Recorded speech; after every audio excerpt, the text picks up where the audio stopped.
এবার প্রধান অতিথিকে মঞ্চ প্রদান করবেন কবি নুরুল ইসলাম। আমরা দেখতে পাচ্ছি আমাদের প্রধান অতিথির হাতে মঞ্চ তুলে দিচ্ছেন কবি নুরুল ইসলাম। সম্মানিত উপস্থিতি, আমরা আরো জোরে করতালি দিয়ে আজকের এই অনুষ্ঠানকে আরো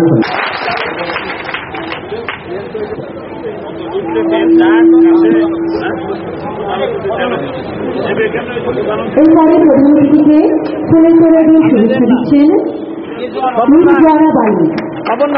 ফুলের মালা দিয়ে বরণ করে নিলেন আমাদের প্রধান অতিথি। আজকের অনুষ্ঠানে বিশেষ অতিথি জনাব মোহাম্মদ রেজাউল করিম চিকেন বা পুলিশ সুপার মহোদয়কে ফুলের মালা দিয়ে বরণ করলেন জনাব ফজলুর রহমান। এরপরে ফুলের মালা দিয়ে বরণ করে নেবেন আমাদের সাইডুমার মিন্টু মেয়র সাহেবকে বসিরতের চুয়াডাঙ্গা।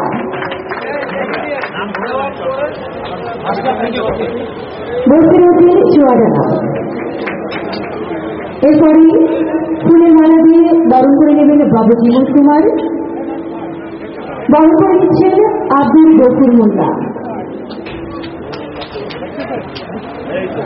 আপনাদের সবাইকে অনুরোধ করছি ইব্রাহিম মুহূর্তটি করতালির মাধ্যমে আরো সুন্দর করে নিতে। আমরা সবাই করতালির মাধ্যমে অনুষ্ঠানকে আরো সুন্দর করি। সবাইকে জোরে করতালি প্রদান করার জন্য অনুষ্ঠানের পক্ষ থেকে বিশেষ অতিথিকে ফুলের মালা দিয়ে বরণ করে নিচ্ছেন আব্দুল লতিফ।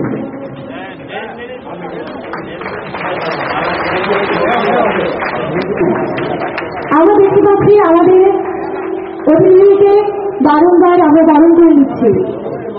খোকা ভাইকে বরণ করে নিচ্ছে এবার লতা ভাই।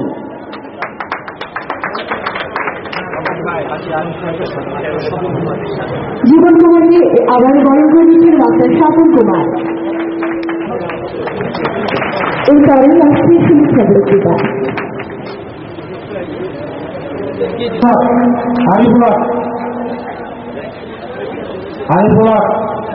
মুরব্বী আমাদের সাংবাদিক শরীফা জনাব বিবাল বিশ্বাস সাহা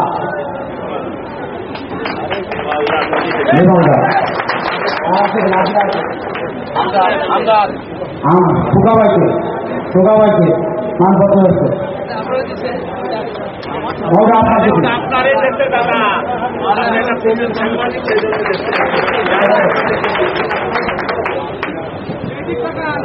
শুধুমন্ডলী, আমরা আবার ফিরে আসছি সংক্ষিপ্ত বক্তব্য।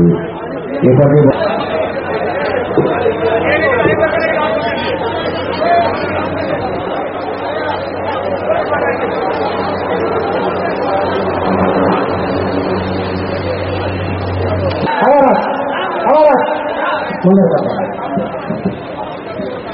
এখন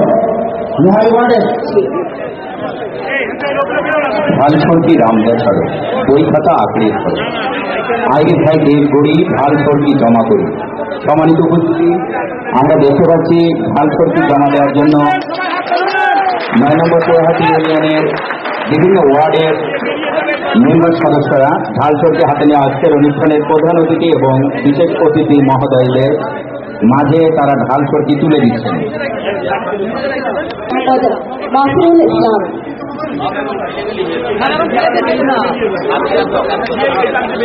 এরপরে প্রস্তুত থাকবে জনাব মোহাম্মদ মনিরুল ইসলাম 2 নম্বর ওয়ার্ড।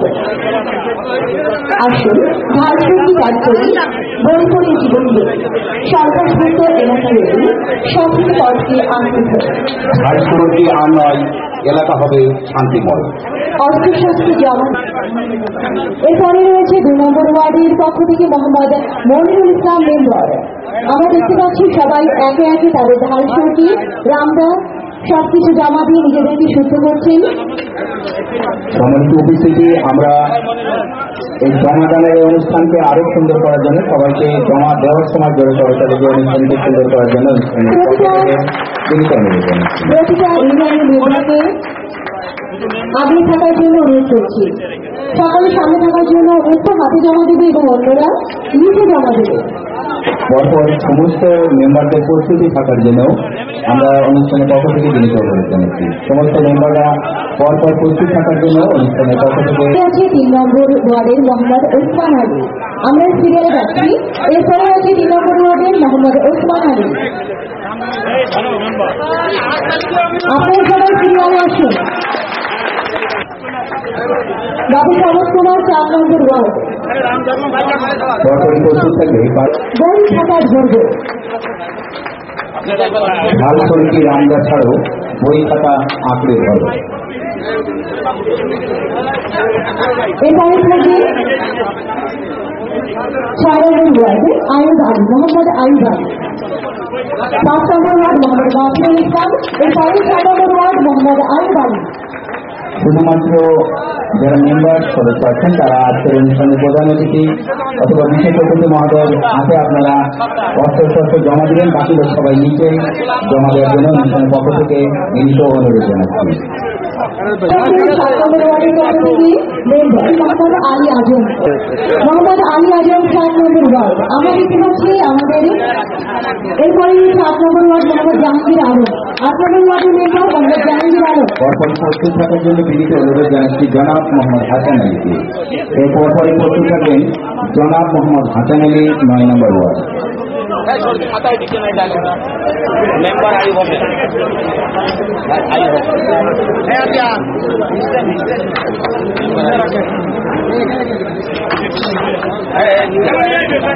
আপনাদের ওয়ার্ডে জাহাঙ্গীর আলম তাদের অস্ত্র শস্ত্র জমা দিলেন।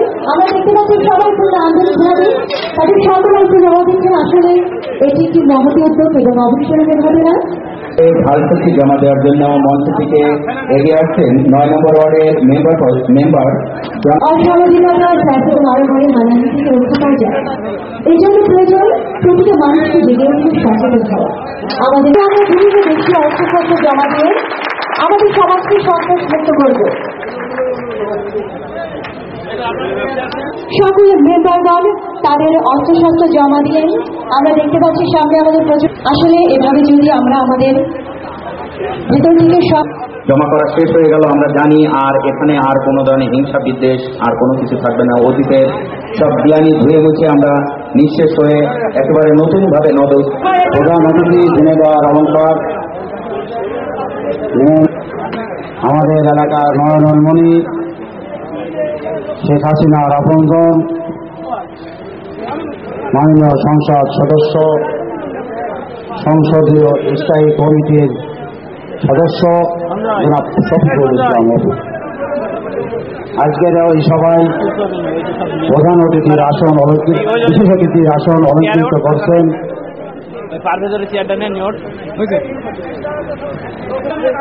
তিনি আসার পর থেকে জেনেদার মানুষ শান্ত সুষ্ঠুভাবে থাকার পরিবেশ পেয়েছে, যার সহযোগিতায় জনাব রিজাউল করিম পিপিএম সেবা বিশেষ অতিথির আসন অলঙ্কৃত করেছেন আমার ভাই, আমার আপনজন, আমার মেয়র ঝিনাইদহ পৌরসভার মেয়র স্বেচ্ছাসেবক লীগ কেন্দ্রীয় কমিটির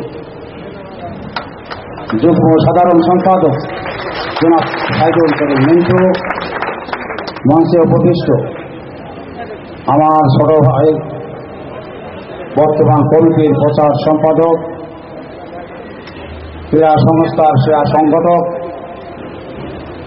শ্রী জীবন কুমার বিশ্বাস, জনাব তপন পুরাদি ইউনিয়নের মানুষ যে আছে তার দিকে, মঞ্চে উপবিষ্ট প্রাক্তন মেয়র জনাব আনিসুর রহমান খোকা, সামনে উপবিষ্ট আমার সহকর্মী নবনির্বাচিত চেয়ারম্যান বৃন্দ, পুরাদি ইউনিয়নের সুদীবৃন্দ, পার্শ্ববর্তী ইউনিয়নের আগত সুদীবৃন্দ, যারা আজ কয়েকদিন অক্লান্ত পরিশ্রম করে এই প্রোগ্রামকে বাস্তবায়ন করেছে, তাদের ধন্যবাদ না দিয়ে কিছু কথা বলা উচিত নয়। কেটে সুন্দরভাবে এই অনুষ্ঠান করার জন্য সহযোগিতা করেছে, তাদেরকে ধন্যবাদ জানিয়ে আজকের এই অঙ্গীকার হোক কেসমুক্ত পুরাদি ইউনিয়ন, ঠিক আজকের এই অঙ্গীকার হোক আমাদের ছেলে মেয়েদের হাতে খাতা কলম দেব, ঢাল চরকি দেব না, ঠিক আজকের এই অঙ্গীকার হোক বিনা কারণে গন্ডগোল করব না, অবস্থা গন্ডগোল করবো না, রাস্তায় রাস্তায় গাছ লাগাবো। ঠিক আজকের শপথ পয়সা অতিথিবৃন্দ, সম্মানিত অতিথিবৃন্দ, আজকে প্রাণী মানে মানুষের একাংশ আপনাদের মাঝে এসেছে। চেয়ারম্যান এটা হয়। ইতিহাস বলতে গেলে বহুত কথা। 1988 সালের ইতিহাস প্রশাসনের কোন কর্মকর্তা বিদিত মানুষের মধুপুর পর্যন্ত কি ঘটনা সন্ত্রাসীরা ঘটিয়েছে। তারপরে কিন্তু আমি একটি নির্বাচন এই ইউনিয়নের 21টি গ্রামের 14 গ্রামের রোগা মান্দাতলা করিমপুর হিরেডাঙ্গা শিলোপাড়া আয়োডাঙ্গি বাসুদেবপুর একদিন যেতে পারি নাই। মানুষ কিন্তু আমাকে ভোট দিয়েছে। 1988 পরে কোন নির্বাচনে এই কয়েক গ্রামে আমি গেছি ভোট চাইতে। রোগবাল্য মান্দাতলা করিমপুর আয়োডাঙ্গা কোন গ্রামে আমি যাই নাই। কিন্তু কোন মানুষ আমাকে কিন্তু ভোট দিয়ে নির্বাচিত করেছে। এবারও চতুর্থবারের মতো আমাকে আবার নির্বাচিত করেছে। আজকের যে ইতিহাস ব্যাপক আলোচনা না করে আজকের এই ঘটনার উপরে আলোচনা করতে চাই। কিন্তু একটা প্রশ্ন এই দুর্নীতি মানুষের কাছে, প্রশাসনের কাছে আমি ঈশ্বর শিক্ষা হয়েছিলাম, আমি সন্ত্রাসের গডফাদার হয়েছিলাম। বাপের 72 বিঘে সম্পত্তি ছিল, 32 বিঘে জমি বিক্রয় করে এবারও মানুষের সহযোগিতায়, তাদের কাছ থেকে সাহায্য সহযোগিতা নিয়ে তাদের পয়সার উপরেই আমি হলাম গডফাদার সন্ত্রাসী। বাংলাদেশের প্রেক্ষাপটে যারা সন্ত্রাসী হয় 0 থেকে হিরো হয়, আর আমি এমন সন্ত্রাসী 0 থেকে 0 হয়েছে। এই জাতীয় সন্ত্রাসীদের বৈশিষ্ট্য হয়ে থাকে প্রশাসন দৃষ্টি আকর্ষণ করে। আমি বলতে চাই, যারা 1988 সাল থেকে এই প্রশাসনের কর্মকর্তা বিনীত ছিল, কিভাবে আমার নাম খাতায় লিপিবদ্ধ করল, এটাই প্রশ্ন। তদন্ত এবার 32 বিঘা জমি বিক্রি করেছে কিনা তদন্ত। এই বাজারে 100 জমি অবৈধভাবে আমি দখল করেছি কিনা তদন্ত। পুরা ইউনিয়নের 21 গ্রামে 15 বছর চেয়ারম্যান ছিলাম, 1 টাকা ঘুষ খাইছি কিনা। শোনেন, প্রশাসনের লোক, পুরা ইউনিয়নের লোক দাঁড়িয়ে আছে। আমি সালিশ করে টাকা খাই কিনা, আমি দালালি করি কিনা, কেউ উপকার করি তার কাছে টাকা নিয়ে করি কিনা, আমি করি না। পরিষ্কার সামনে বলতেছি, যদি করি আপনারা দয়া করে বলেন। হিন্দু সম্প্রদায় আছে, চান্দা দেয় না, আমার দিতে হয় না। কোন সন্ত্রাসী চান্দা নেওয়ার সুযোগ নাই। আমরা আমার ভোটে, কিন্তু আমার ভোট 1900 ভোটই আমি পাই। ক্ষমতার জোর দেখে, দাপট দেখে, সুদীপ যা আছে তার বাপ ছিল সুদীর মাস্টার, নরোত্তম মাস্টার, জিলেপি মাথায় করে নিয়ে মানুষের খাওয়ায় নিজের টাকায় আমার ভোট করেছে। শোনেন, হিন্দু সম্প্রদায় চিত্তরঞ্জন বৈদ্য গীতা পাঠ করল, শোনেন তার কাছে পুরাটি ইউনিয়নের মানুষ সামনে উপবিষ্ট। শোনেন, সাংবাদিক ভাইয়েরা আমার বিরুদ্ধে ঈশ্বর সিদ্ধান্ত দেখলো। আমি কালকেও বলেছি, বাস্তবে যে ঘটনা সেই ঘটনায় লেখেন ঈশ্বর সর্দার হওয়ার মতন চেহারা, ঈশ্বর সিদ্ধার হওয়ার মতন অর্থনৈতিক অবস্থা, ঈশ্বর সিদ্ধারের মতন চলার গতিবিধি আমার সাথে এখনই 2-1 মোটরসাইকেল যায়। জীবনে আমার সাথে মোটরসাইকেল বাহিনী নিয়েও আমি করি নাই। কিন্তু দুঃখের বিষয়, আমি হলাম সন্ত্রাসী ঈশ্বর শিকার। আর প্রশাসন লেখে, আমি যখন পড়া করছিলাম, র্যাবের যে কর্মকর্তা ছিল, নামটা ভুলে গেছে, মেজর সাহেব, আমি নীলু চেয়ারম্যানের বাসায় ইফতারি করে মাগরিব বাদ তার কাছে টেলিফোন করলাম, যে ভাই আপনি বলে খুঁজতেছেন। আমি বলে পড়াশের আসামি কি কারণ, কারণটা কি? মেজর অফিস কি কারণ, কি অপরাধ? আপনি বলবেন যেহেতু কি আল্লাহ আপনার বাসায় রাখে, আমারও বাসায় রাখবে না। কিন্তু আপনার হাতে আমার মরণ আছে কিনা আপনি জানেন না, আল্লাহ জানেন। অতএব আপনি বুঝেও কিন্তু আমার পাবেন না। আল্লাহ যদি আমার ধরাই দেয় আর আমি যদি পুরাটি 3 বার চেয়ারম্যান নির্বাচিত হয়েছি, অপকর্ম করে থাকি, চান্দা দিয়ে থাকি, কোন সম্মানিত মানুষের অসম্মান করে থাকি, তাকে পায়ের ধুলো নিয়েই আমি নির্বাচিত হই। আপনি পারবেন না, দোয়া আছে, অনেক লোক আমাদের দোয়া করে, কোরআন শরীফ পড়ে, মানত করে, পারবেন না। আমি অনুরোধ করছি আপনি তদন্ত করেন। মসজিদের ইমাম ভালো মানুষ, বয়োজ্যেষ্ঠ, সামাজিকতার কারণে কি ঘটনা ঘটেছিল 1988 সাল শুনেন পাবলিকের কাছে, কিন্তু কয়েকজন ভাই ঝিঁয়েদা আসলেই কিন্তু সমস্যা, বারে বা সমস্যা, কি কারণে সমস্যা? সামনে উপবিষ্ট পুরাতন মানুষ বিচারপতিজির আসন অলঙ্কৃত করছেন আমাদের এসপি সভা ওসি সাহেব সহ র্যাবের কর্মকর্তা বিভিন্ন আসার কথা ছিল। আপনারা প্রমাণ দিন। আমি যদি সন্তান হিসেবে, আমি যদি দেশের মানুষের ভালোবাসা না দিয়ে নির্বাচিত হয়ে থাকি, আপনার আজকেই আমি ওয়াদা করছি, আজকেই আমি নির্বাচিত হয়েছি 8,000 ভোটে, আমি প্রচার করবো করবো করবো পুরাটি মানুষের যে চেয়ারম্যান ভালো কাজ হবে না, যে চেয়ারম্যান তাদের সহযোগিতা নিয়ে যোগ্যতা নেই তার চেয়ারম্যান হওয়ার। তাই আমি এই ঘটনাটা সংক্ষিপ্ত বলেই প্রশাসন দৃষ্টি আকর্ষণ করে খাতা আমার এগেনস্টে প্রচুর, আমি 11 ইউনিয়নের এর আগে দিনে শিখে ছিল থানা ডিএসপি চাকরির প্রায় 15 কেজি ওজনের দরখাস্তের সই, 15 কেজি ছিল কাগজ, 15 কেজি।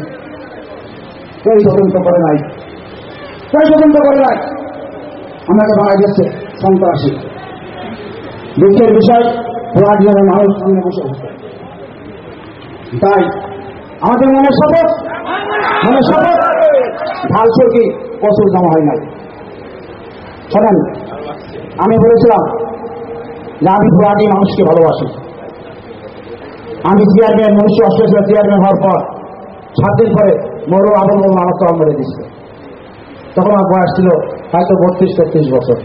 আমার তল থাকার মতো মানসিকতা আমার আছে। অতএব আমি পুরাটি মানুষের শ্রদ্ধা করি, তাদের পায়ে ধুলো, তাদের পায়ের তলে থাকার মানসিকতা আমার আছে। আমি যখন আপনাদের নিয়ে আহ্বান করলাম, আমি এই নির্বাচনে এই প্রতিজ্ঞা ছিল হিডের মাঠে, কি হিডের মাঠে এই প্রতিজ্ঞা ছিল, কেস করো না, কেস করতে প্রয়োজন করবো, এইটাই হবে আগামীতে নির্বাচন।